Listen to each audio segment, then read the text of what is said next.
टेक्नोबाई च्यानलमा तपाईँहरूलाई स्वागत छ। आज हामी नागरिक एपको सूचना अथवा अपडेटको बारेमा तपाईँहरूलाई जानकारी गराउनेछौँ। च्यानलमा नयाँ हुनुहुन्छ भने छेउमा रहेको बेल अल थिच्नुलाई लाइक गर्नु होला, भिडियोलाई सक्दै सेयर गर्नु होला। आउनुहोस् भिडियोतर्फ। नागरिक एपको अत्यन्तै जरुरी सूचना। आदरणीय ग्राहक 24 गते सिंहदरबार स्थित नागरिक एप सहायता केन्द्रमा पनि भएको तोडफोड तथा आगजनीको कारणले हाल सहायता केन्द्र अस्थायी रूपमा बन्द गरिएको छ। यसकारण हामी हाल कुनै पनि फोन वा इमेल मार्फत प्रत्यक्ष सेवामा उत्तर दिन असमर्थ रहेका छौँ। यद्यपि तपाईँलाई पर्न सक्ने असुविधालाई मध्यनजर गर्दै हामीले फोटो भेरिफिकेसन प्रक्रिया स्वचालित अटोमेटिक गरेका छौँ। यदि तपाईँको फोटो अस्वीकृत भएको खण्डमा कृपया पुनः डिजिटल एमआरपी साइजको फोटो पुनः अपलोड गर्न अनुरोध गर्दछौँ। हामी छिटै पुनः सहायता केन्द्र सञ्चालनमा ल्याउने प्रयत्नमा छौँ। यहाँहरूको सहयोग र समझदारीका लागि धन्यवाद भनेर यहाँनिर नागरिक एपले सूचना जाहेर गरेको छ। असुविधा र समाधानहरू। धेरै असुविधा भए पनि तपाईँलाई सेवा दिने प्रयास खोजिरहेको छ।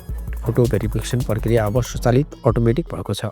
यसले तपाईँको आवेदन छिटो र सजिलो बनाउन मद्दत गर्छ। यदि तपाईँको फोटो अस्वीकृत भयो भने चिन्ता नगर्नुहोस्, हामीले फोटो पुनः अपलोड गर्ने विकल्प राखेका छौँ। फोटो भेरिफिकेसन कसरी गर्ने? डिजिटल एमआरपी साइज फोटो तयार गर्नुहोस्। फोटो स्पष्ट, हल्का पृष्ठभूमि र पूर्ण डिजिटल एमआरपी साइजमा हुनुपर्छ। नागरिक एप खोल्नुहोस्, आफ्नो खाता लगइन गर्नुहोस्। सुरुमा सबैभन्दा पहिले फोटो भेरिफिकेसन सेक्सनमा जानुहोस्।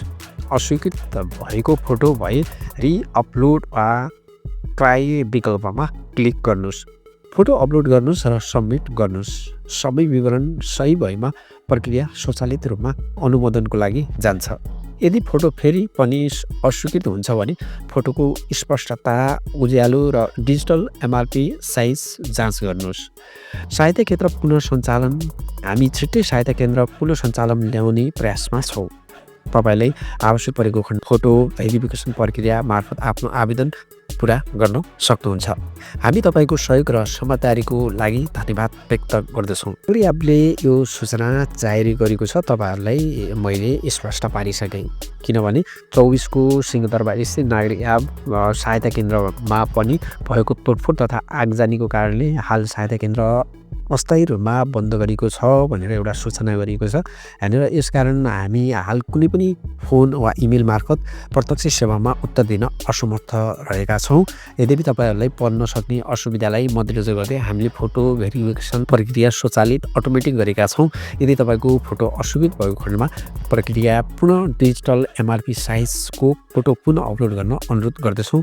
हामी छिटै पुनः सहायता केन्द्र सञ्चालनमा ल्याउँ। सहयोग र समझदारीका लागि धन्यवाद भनेर नागरिक एपले सूचना जाहेर